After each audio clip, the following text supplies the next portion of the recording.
Maud Stevens Wagner.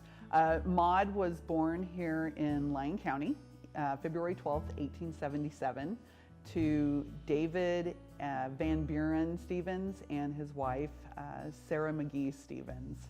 They had moved to Kansas in 1869, coming straight to the Emporia area, about 10 miles west of Emporia, and that was in 1869. Maud has an older sister, Dora, and she was born in 1869, so I'm not sure, records really don't tell us if Dora was born here in Kansas or if she was born out of state prior to the move, but she does have an older sister, Dora. Dora never married. In 1904, it was the World's Fair in St. Louis. And I would say this is probably the one thing that changed the trajectory of her life. It really just had a major impact, because it was at the St. Louis Fair, World's Fair, that she met Gus Wagner, her future husband. Gus was there also as a performer, as you know, kind of on that sideshow circuit as well. He billed himself as the most artistically marked up man in the world. So he was, not only did he have tattoos, but he was also a tattoo artist. So at some point during the World's Fair, they met, and she was very intrigued by the tattoos. So much that she wanted to learn the art of tattoos. And he was very intrigued by her, and so they actually exchanged a date for a lesson in tattooing, and that was it. I mean, they started to be together, and they actually married October of that year. So I think they only met like in April of 1904, and they were married by October.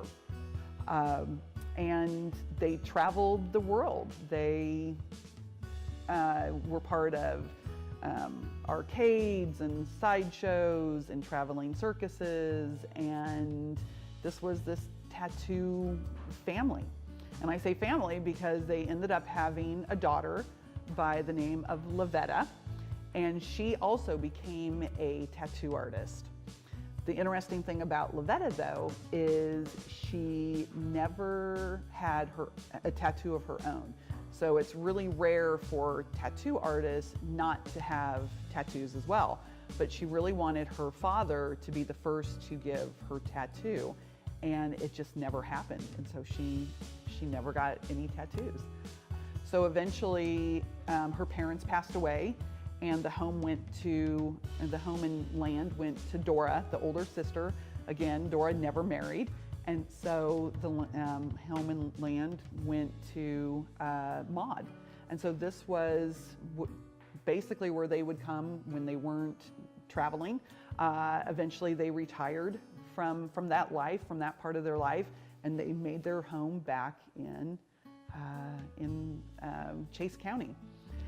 I read, or I saw an article somewhere that Lavetta and Maud would actually decorate the storefronts of Strong City during the Flint Hills Rodeo that has been going on for decades in Strong City. So they would paint the front windows. Gus was not only known for his tattoos, but he was a snake charmer. He had a collection of stuffed snakes and insects and scorpions. He had all these little curiosity things that, you know, shrunken heads, because for about 4 years, starting in 1897, he was a merchant seaman. So he traveled all over the world, and he would collect these little things. So he had these, you know, not only these insects and everything, but he had sunken heads and swords and just a wide variety of things.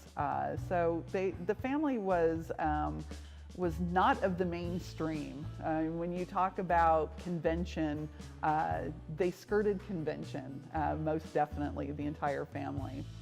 So Gus Wagner, he passed away in 1941, about a year after he was struck by lightning in Oklahoma.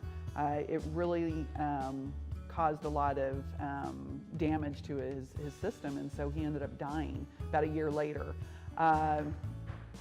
And then Maud, she died in 1961, and she died at the home of her daughter in Lawton, Oklahoma. So by this time, they had moved away from Chase County. So that's pretty much it. That's the story of Maud Wagner. But her legacy lives on.